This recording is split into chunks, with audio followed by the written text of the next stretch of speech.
Right, so here we go. This lovely poem. I'll try and do it justice.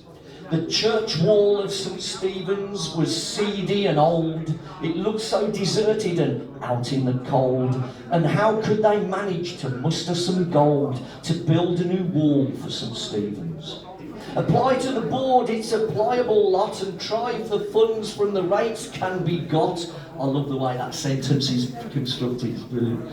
They probably may not be down to the plot to get a new wall for St. Stephen's. They applied for the wall and they put their case well. The dissenters, however, had their tale to tell. They complained in the press and pronounced it a sell on the town for the sake of St. Stephen's. The church, they submitted, should buy their own wall. There were places beside, do the same for them all. Then go to the rates, rather sell the thing full. What had rates got to do with St. Stephen's? Never heed, one winked slyly, 'twill come to the same, and not to be balked in his nice little game. You must call it improvements and alter the same. We can keep it all right for St. Stephen's. They got out some plans and propounded a scheme, and church green improvements were topic and theme.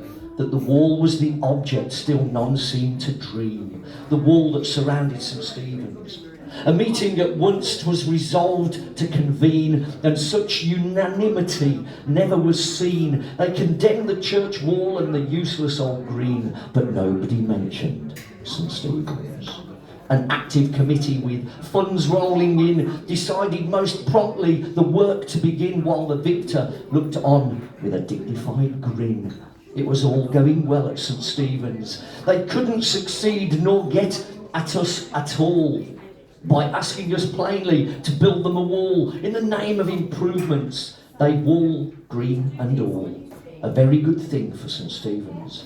The scheme too, on paper, looked so very nice. Wanted no completion, they didn't mind price.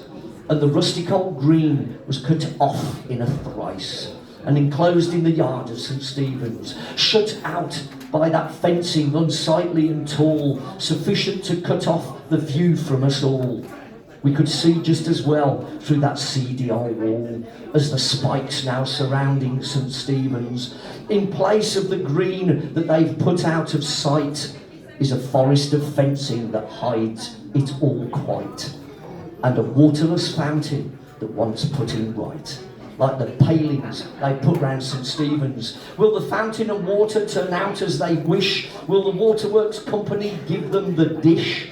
Or will there be plenty for fountain and fish to play in the ground of St. Stephen's? Let the bells of St. Stephen's peal out in the blast, announcing the old green a thing of the past, and playfully tinkle, we've got them at last.